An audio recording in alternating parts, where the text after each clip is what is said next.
신약성경 11페이지 21절 말씀을 다 함께 봉독하시겠습니다.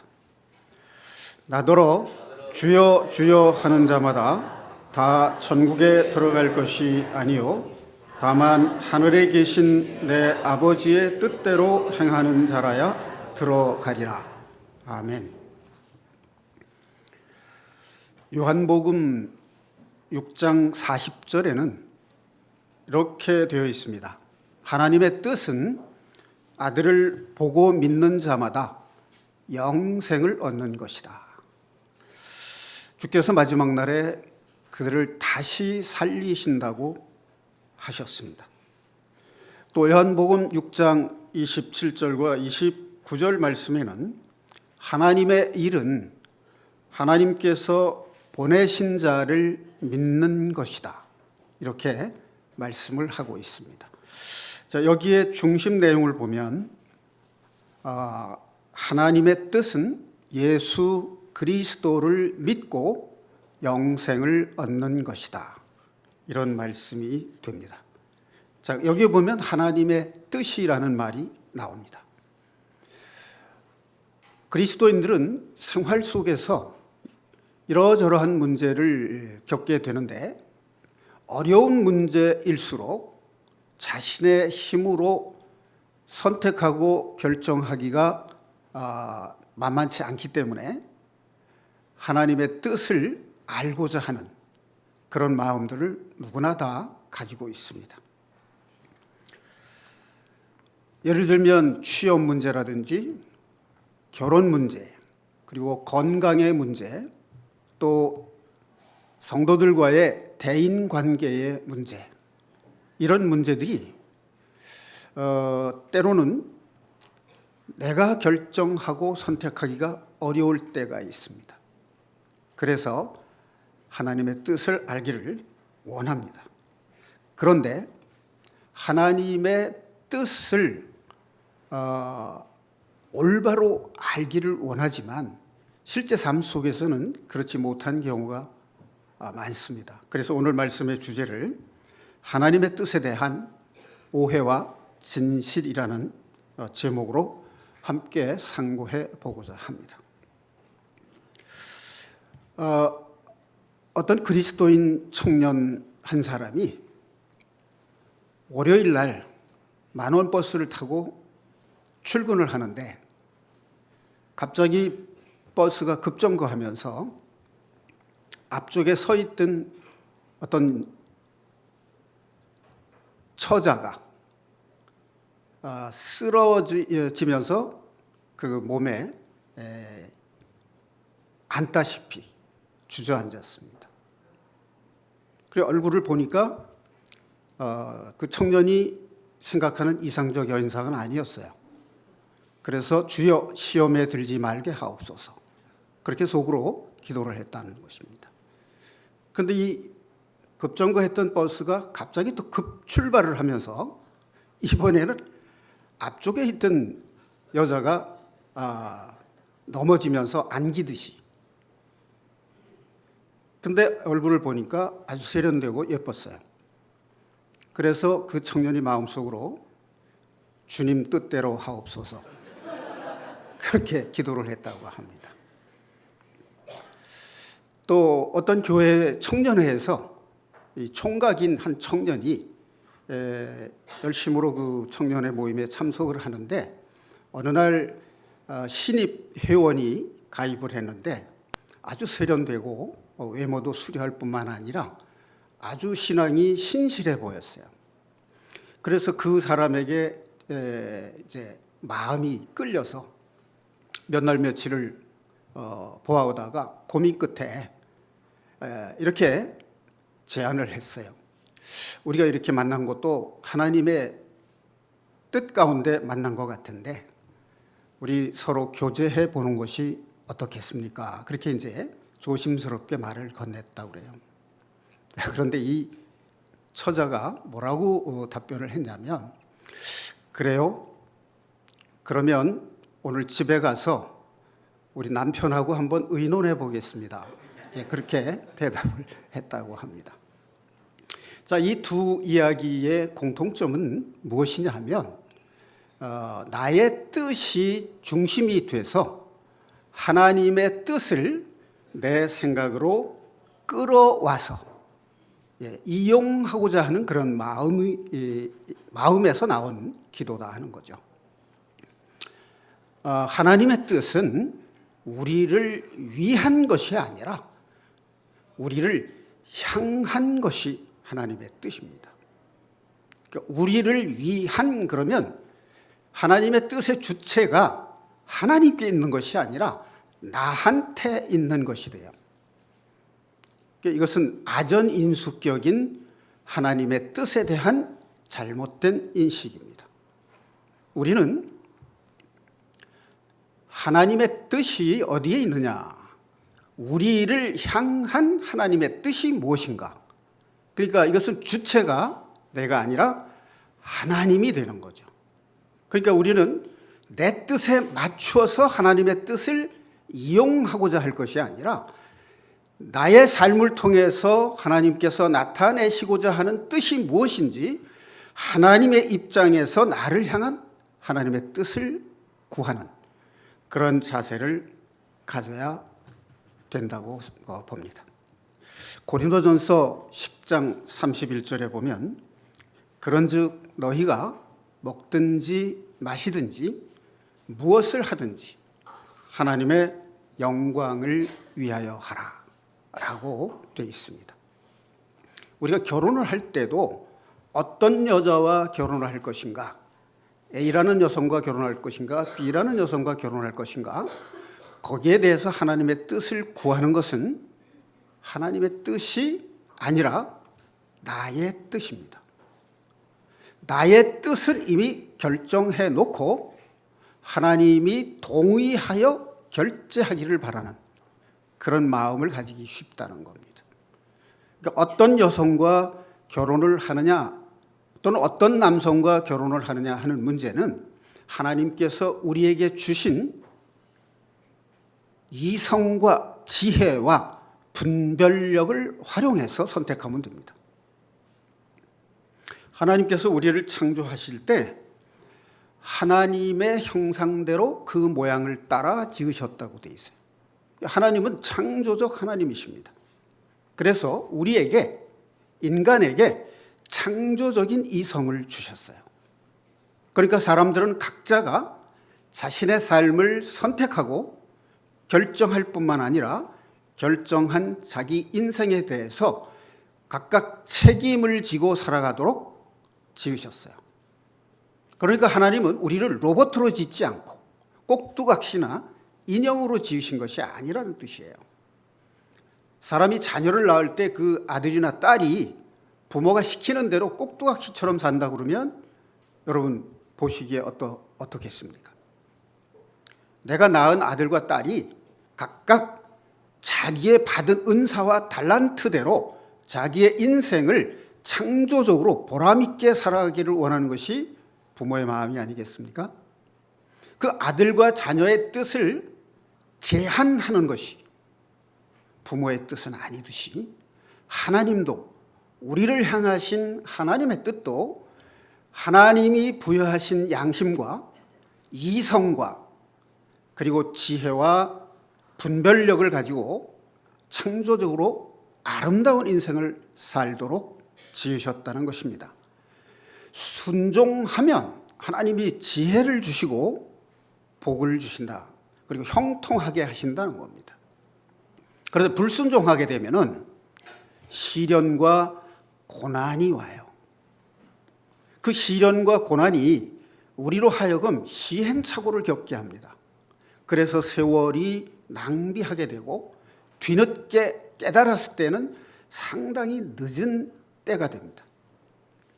그래서 죽기 직전에 구원받고 천국 간다. 그것이 복이라고 말하는 사람들도 있습니다만은 젊은 날에 회개하고 돌이켜 구원을 받은 뒤에 하나님의 뜻에 따라 순종하는 삶을 통해서 복을 받고 하늘나라에서 상급을 받는 그런 삶을, 성화된 삶을 살아가는 것이 더 큰 축복이라고 생각이 됩니다.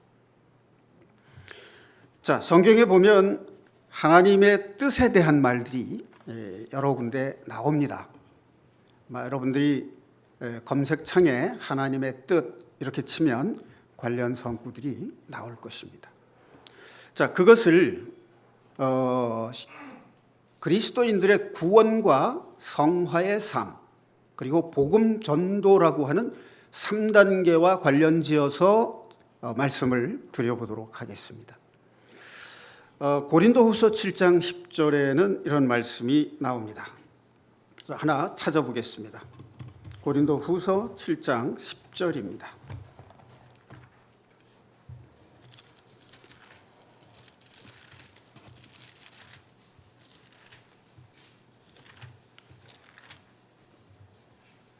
신약성경 293페이지 제가 봉독하겠습니다.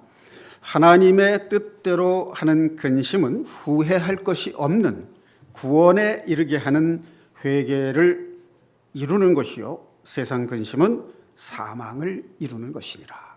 자, 여기에 보면 하나님의 뜻이 뭐냐면 구원에 이르게 하는 회개를 이루는 것이다. 이렇게 말씀을 하고 있습니다. 우리가 죄인 되었을 때에 그리스도께서 우리 죄를 대신해서 십자가의 희생 제물이 되심으로써 우리 죄를 속량하셨습니다. 우리의 죄값을 대신 갚으셨습니다. 그래서 성령의 인도로 우리가 그리스도께서 우리의 구원자 되심을 깨닫고 비로소 내가 죄인임을 고백함으로써 성령의 죄의 씻음으로 죄의 사함과 하나님의 구원하심의 은혜를 입은 것입니다. 자, 그런데 구원받은 이후에 우리의 삶을 성찰해 볼 필요가 있습니다. 구원을 받았으니까 열심히 신앙생활을 하고 싶은데 우리의 마음대로, 우리의 뜻대로 잘 되지 않는다는 데 문제가 있습니다. 자, 그런데 구원받은 이후의 신앙생활의 핵심은 뭐냐면 죄로부터 구별되는 삶을 사는 것입니다. 이제 그렇게 하기 위해서 우리는 회개함으로써 죄 씻음을 통해서 세상과 죄로부터 구별되고 분리되어서 하나님께 속한 하나님의 자녀로서 살아가는 것이 하나님의 뜻입니다. 자, 그런데 회개라고 하는 말을 우리가 다시 한번 신중하게 생각해 본다면 회개라는 말에 이제 돌이킬 뉘우칠 회자에다가 고칠 개자를 씁니다. 그러니까 우리가 하나님을 떠나서 하나님의 뜻대로 살지 않고 세상의 권세 잡은 자 사탄의 뜻에 따라 살았다는 사실을 알고 뉘우치고 돌이켜서 하나님께로 가는 삶, 그것이 회개입니다. 자, 그런데 우리가 회개를 한다고 하지만 많은 사람들이 많은 생활 속에서 뉘우치기는 합니다. 울기도 하고 애통하기도 합니다. 그런데 막상 돌이켜 고치는 것은 쉽지가 않습니다. 사람에 따라서는 덜 어렵거나 상대적으로 좀 쉽게 생각하는 분도 있을 수 있겠습니다. 근데 그런 분들은 타고난 순종의 미덕을 가진 사람들이 있어요. 그런 분들은 시행착오나 시련과 고난을 덜 겪고 시간 낭비를 덜 할 뿐만 아니라 그 삶이 복된 삶 속에서 형통하는 삶을 누릴 수 있는 겁니다. 그러나 더 많은 사람들은 그렇지가 못하다는 것이죠. 저도 지금 돌이켜보면 뉘우치기는 했으나 돌이키고 하나님께로 돌아가지 못했기 때문에 세월을 낭비했던 경우, 또 믿음 생활을 어떻게 해야 되는지 말씀을 깨닫지 못해서 방황했던 시절, 이런 시절들이 있습니다. 자, 회개한다는 것은 무슨 의미를 갖느냐면 죄로부터 멀어지고 하나님께 속한 삶을 산다는 뜻이 있는데 그 회개라고 하는 말을 들으면 부담을 느끼거나 거부감을 갖는 사람들이 많이 있습니다. 내가 뭘 잘못했다고 회개하라고 하느냐, 그런 반문과 거부감이 안에서부터 이렇게 솟아오르는 사람들이 있어요. 왜 목사님은 회개하라고 자꾸 하느냐? 좀 희망적인 얘기를 할 수 없느냐, 이제 이렇게 반문하는 분들이 있는데, 회개가 죄로부터 씻음을 받아서 해방받는 것이에요. 회개를 함으로써 순종하게 돼요. 하나님 말씀에 회개함이 없으면 순종하고 싶어도 안 됩니다. 그러니까 회개해 본 사람은 자기가 죄로부터 해방받아서 마음이 깨끗함을 느껴요. 정결하게 하나님이 새롭게 빚으신다는 것을 느끼실 수 있을 겁니다. 그러면 비로소 순종할 수 있게 되고, 순종하면 하나님의 복을 받게 된다는 거예요. 그것이 희망이고 소망인 것입니다. 그것이 없이 이 세상에서 갖는 소망은 하나님의 뜻이 아니라 자기의 뜻입니다. 자, 두 번째로 하나님께서 우리를 향하신 뜻이 무엇이냐면, 선한 행위를 통해서 하나님께 영광을 돌리는 삶을 살라는 것입니다. 사랑하는 성도 여러분, 선한 삶을 통해서 하나님께 영광 돌리는 삶을 살고 싶으시죠? 네. 자, 그런데 선한 행위할 때 선이라고 하는 것을 한번 생각을 해보겠습니다.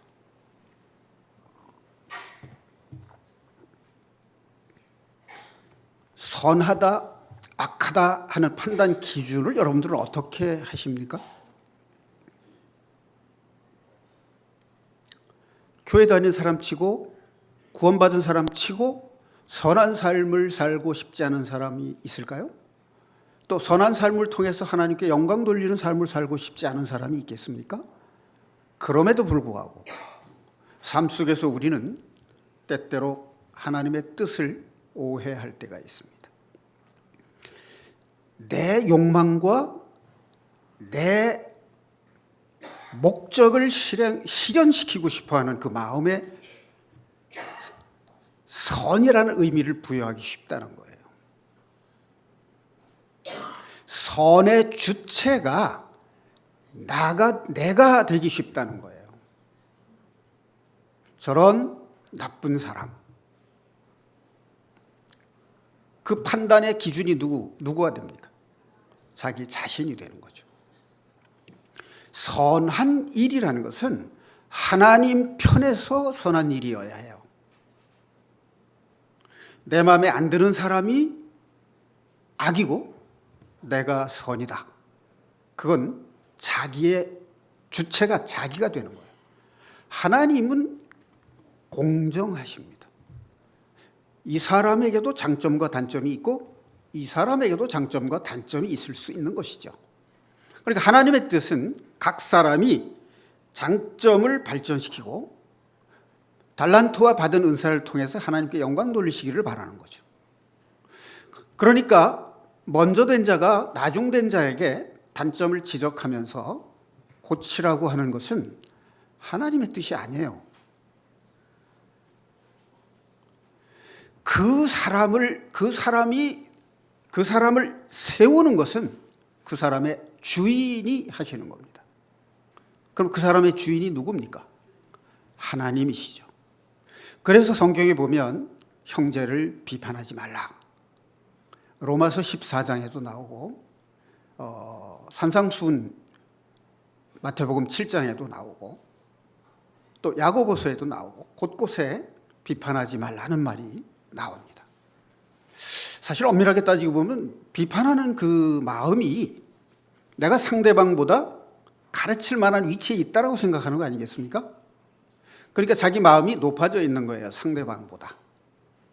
그런데 그것이 여러 사람에게 대해서 다 그렇다 그러면 어떻게 되는 거예요? 더 높아지는 거죠. 그것이 정도가 자꾸 높아지게 되면 하나님의 뜻보다는 자기의 뜻을 더 주장하게 되는 단계까지 가게 돼요. 그러면 그것은 하나님이 미워하시는 교만의 경지가 되는 겁니다. 그래서 회개는 하나님이 나의 주인 되시고 내가 그분의 자녀가 된다라고 하는 마음. 나는 죄인이었는데 그리스도의 은혜로 구원받았기 때문에 자랑할 것이 아무것도 없다라고 하는 겸손한 마음을 가지는 것. 그것이 회개의 삶을 사는 사람에게서 나타나는 겸손의 모습이에요. 그러니까 이런 마음을 가지고 하나님의 뜻을 행하는 것이 선한 것이고, 그렇게 사는 삶이 영광을 돌리는 삶이에요. 그런데 많은 경우에 내가 이해하고 해석한 성경에 따라서 나는 내가 알고 있는 이 성경대로 아는 그것이 선이다. 그 내 생각과 다른 생각은 선이 아니다. 무의식 중에 이런 의식들이 사람들의 마음속에 잠재되어 있다라고 하는 것입니다. 그것이 과연 하나님 편에서 보는 선인가? 그것을 우리는 신중하게 돌이켜볼 필요가 있습니다. 자, 그다음 세 번째, 하나님의 뜻은 바른 생활을 하는 겁니다. 올바른 생활. 자, 올바른 생활이 과연 무엇일까? 하나님의 뜻만 있는 것이 아니고요, 나의 뜻도 있어요. 그리고 나의 뜻만 있는 게 아니에요. 사탄 마귀의 뜻도 있습니다. 그러니까 나의 뜻이 하나님의 뜻에 속한 것인지 사탄 마귀의 뜻에 속한 것인지 그것을 분별해야 된다는 것입니다. 자, 예를 들면 이런 것을 생각해 볼 수 있습니다. 덜 중요한 일과 더 중요한 일이 있죠. 우리가 살아가다 보면. 그럼 무엇이 더 중요한 일인가요? 사람의 욕망과 관계된 것일까요? 하나님이 우리를 향하신 하나님의 뜻이 더 중요한 것인가요? 네. 우리를 향하신 하나님의 뜻이 더 중요한 거죠. 그럼 우리는 덜 중요한 일을 먼저 해야 됩니까? 더 중요한 일을 먼저 해야 됩니까? 그럼 이 세상에서 하나님의 뜻보다 더 중요한 것이 있을까요? 네. 그러니까 우리는 우리의 삶 속에서 부딪히는 모든 일 중에 하나님의 뜻이 우선되어야 된다고 하는 거죠. 자, 이것은 일반론이기 때문에 누구나 다 알아요. 그런데 구체적으로 생활 속에서 부딪힐 때 과연 이것이 더 중요한 일인지 덜 중요한 일인지. 예를 들면 이런 겁니다. 내가 집에 들어가는데 현관에 예를 들어서 그 신발이 이렇게 단정하게 가지런히 정돈되어 있지 않고 이렇게 어지럽게 돼 있다. 그럼 이제 들어가면서 신발이 왜 이렇게 정돈이 안 됐느냐 이렇게 말하면 듣는 사람 기분이 어떨까요? 사람이 자기를 책망하는 것 같이 들리면 기분이 상하죠. 그렇죠? 여러분들은 수양이 돼가지고 뭐 수양이 많이 된 사람은 안 그럴 수도 있죠. 근데 저는요, 젊었을 때 현관에 신발이 가지런히 정돈된 것이 필요하고 중요하다고 생각을 해서 그걸 지적을 했어요. 그런데 그 말을 듣고 마음이 상하고 불편한 사람이 있단 말이에요. 그러면 내가 그 말을 듣는 사람 기분 상하게 하는 것이 내 뜻이었나요? 그건 아니었죠. 그럼 그게 하나님의 뜻인가요? 아니죠. 그러니까 사람의 마음을 편하게 하고 편하게 해주고 내가 그 사람이 존재감을 느끼게 해주는 것이 더 중요한 거죠.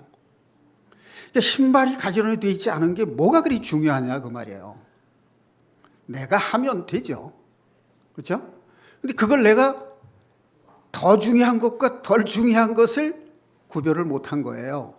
내가 생각이 짧았던 거죠. 그게 왜 그러냐 하면 보이는 것은 보는데 보이지 않는 걸 못 보기 때문에 그런 거예요. 하나님께서 우리 집 거실에 계신다면 내가 그랬을까요? 내가 들어가면서 신발이 왜 이렇게 정돈이 안 돼 있어? 이렇게 하고 들어갔을까요?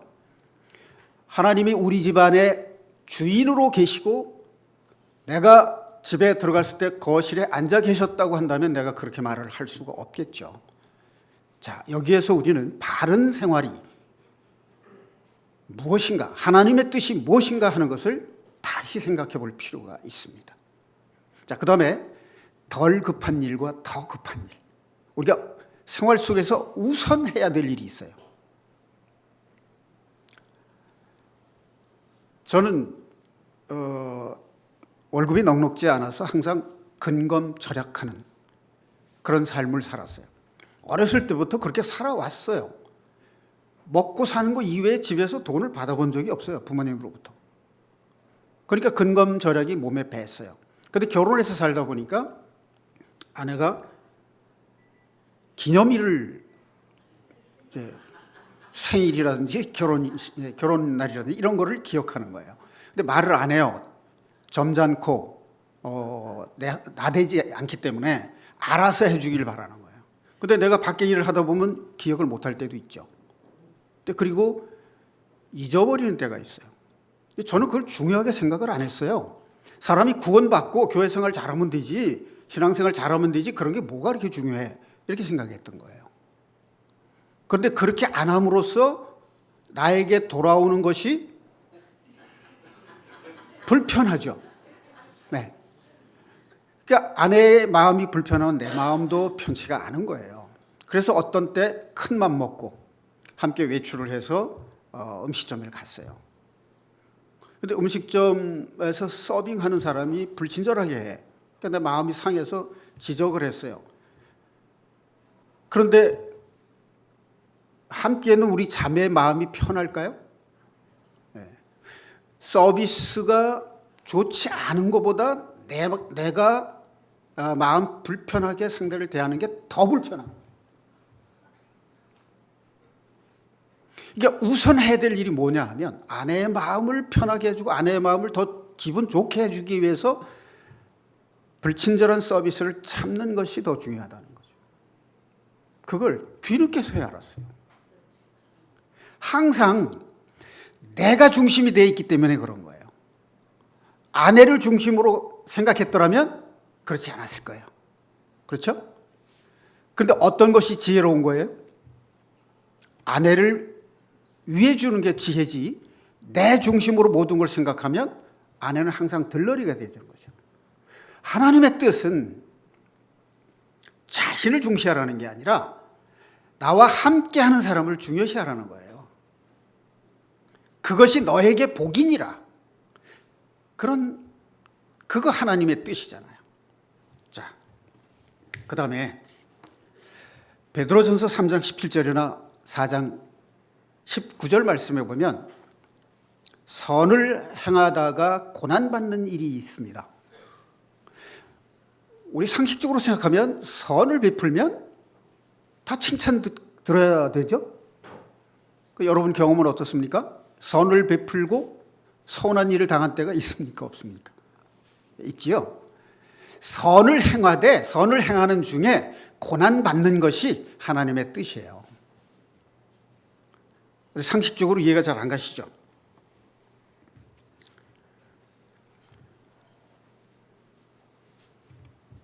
고난 중에 사람의 마음이 어떻게 될까요?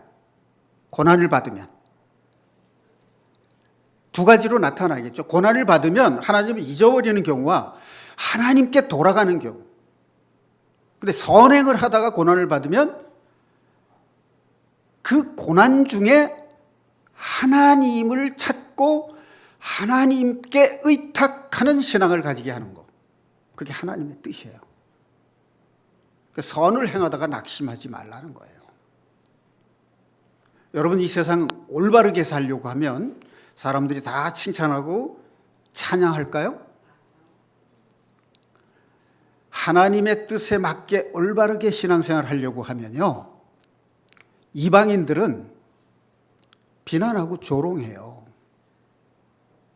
뭐 그렇게 잘났냐? 유난 떠냐? 너만 예수 믿냐? 이런 말들 해요. 그런 말 들어보셨죠? 그러면 믿는 사람들이 모인 공동체, 교회 안에서는 올바른 신앙생활을 하려고 하면 다 칭찬하나요? 그렇지도 않은 것 같아요. 때로는 올바른 신앙생활을 하려고 하면 핍박을 받을 수도 있습니다. 왜? 교회 안에서도 사탄이 미혹하는 일이 있다 그 말이에요. 왜 우리 사촌이 땅을 사면 배가 아프다는 말이 있잖아요. 축하해 주는 마음이 없어요. 그럼 사촌 땅 사면 축하해 주는 게 하나님의 뜻이지 배 아픈 게 하나님의 뜻일까요? 글쎄요. 서양 영어에는 사촌이 땅을 사면 머리가 아프다 이렇게 표현이 되어 있어요. 헤드에이크라고 되어 있어요. 미국 사람들은 우리보다 더 이성적이라서 그런가? 우리나라 사람들은 배가 아파요. 이 배가 아프다는 말은 생각보다 마음이 아프다는 거예요. 우리 말이 더 과학적입니다.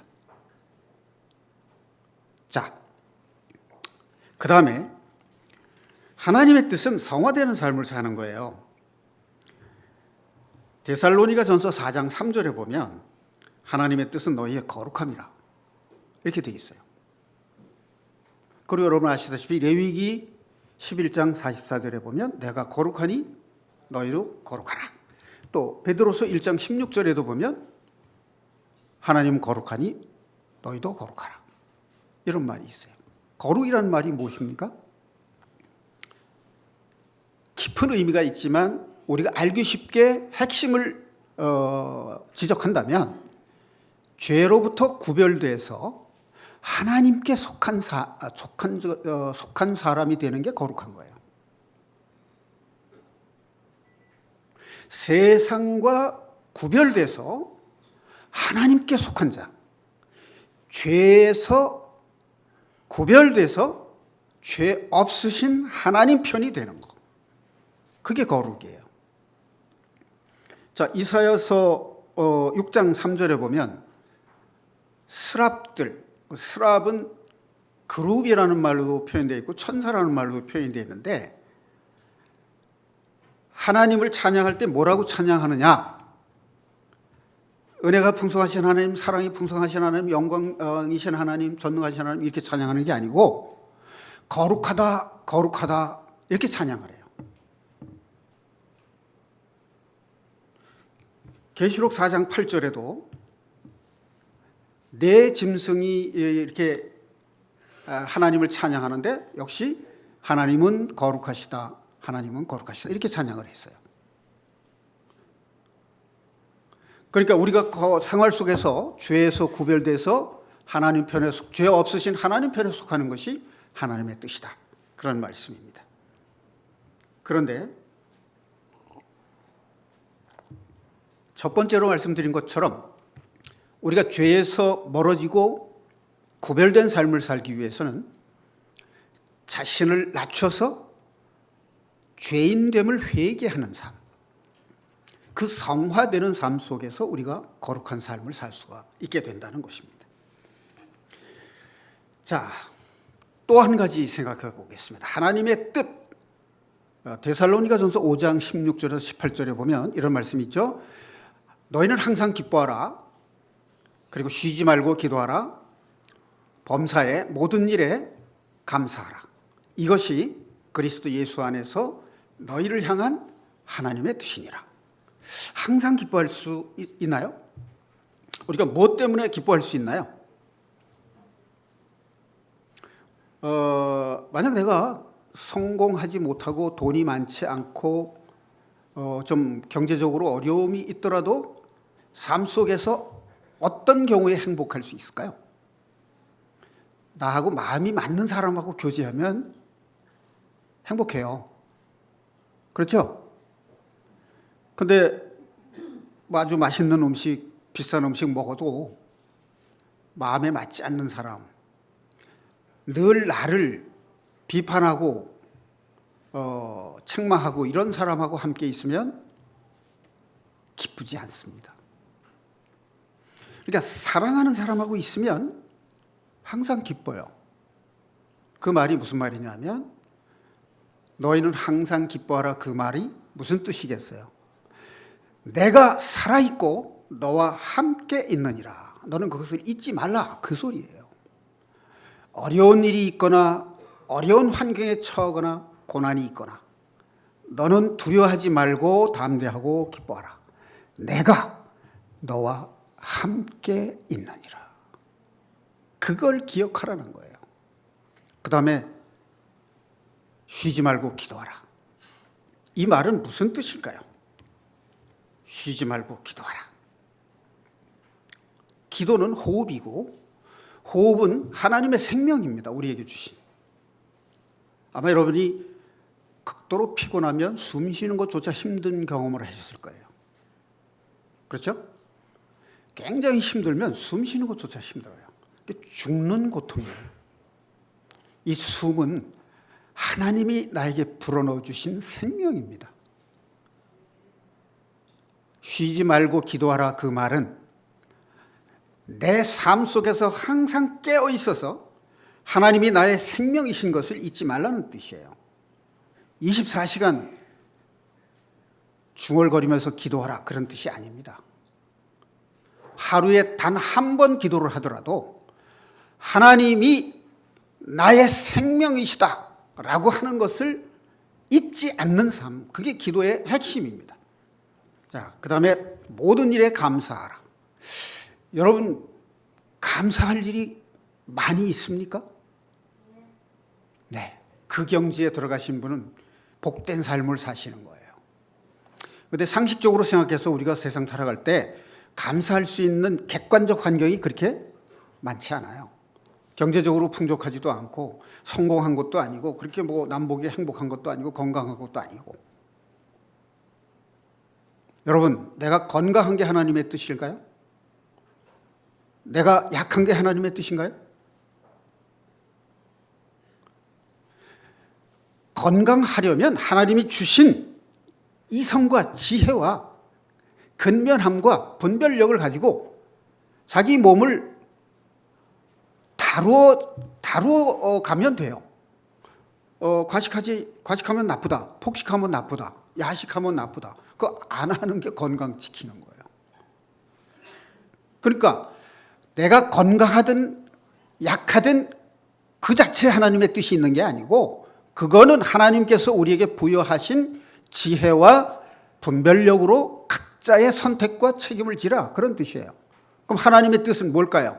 건강하든 몸이 약하든 하나님의 뜻 안에 거하는 삶을 살라는 게 하나님의 뜻이에요. 그렇지 않습니까?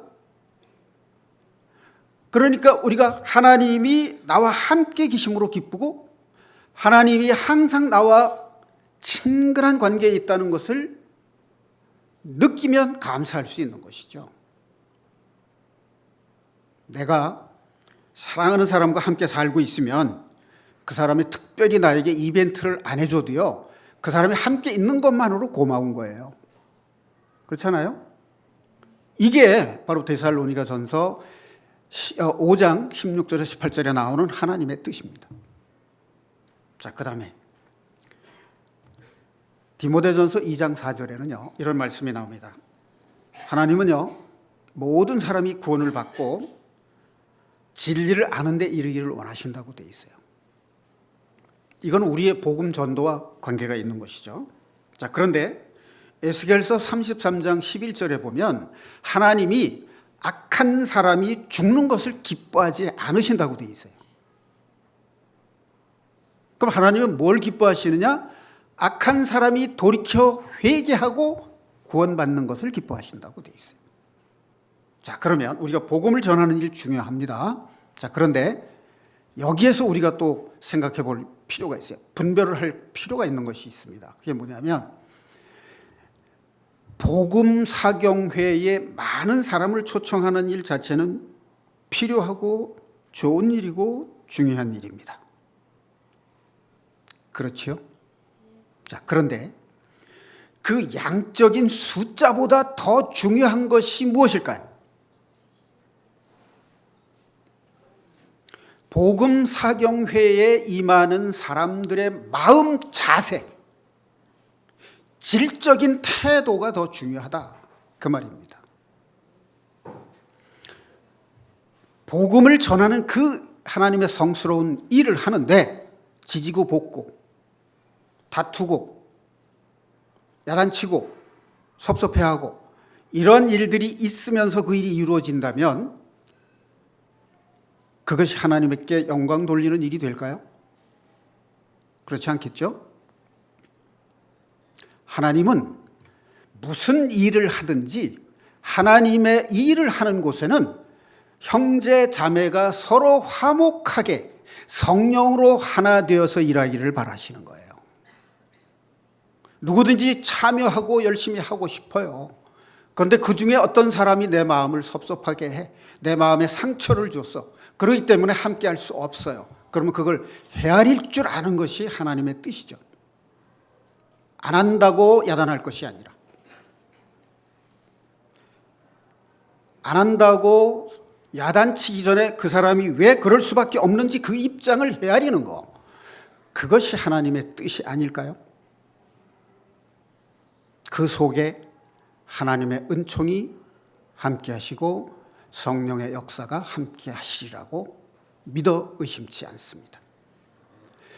사랑하는 형제 자매 여러분, 우리가 무슨 일을 하든지 간에 우리의 마음 속에 항상 나를 위한 하나님의 뜻을 찾기 전에 나를 향하신 하나님의 뜻이 무엇인지, 하나님이 하나님의 일을 통해서 내가 무엇을 어떻게 하기를 바라시는지 그 뜻을 구하는 것이 우리의 신앙 자세가 되어야 하리라고 믿습니다.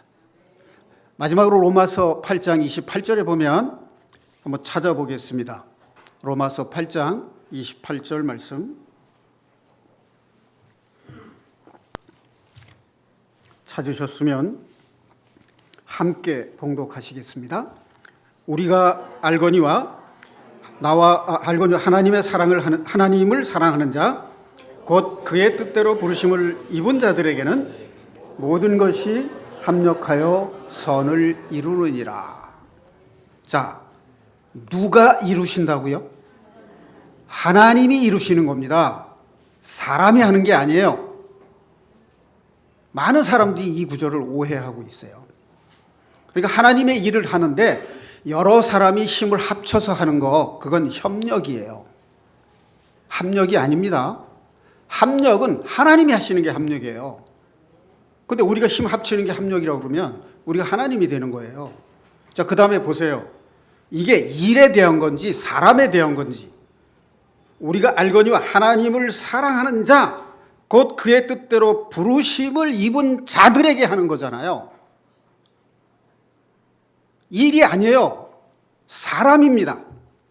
예를 들면 요셉과 같은 경우, 성경에 나오는 야곱이든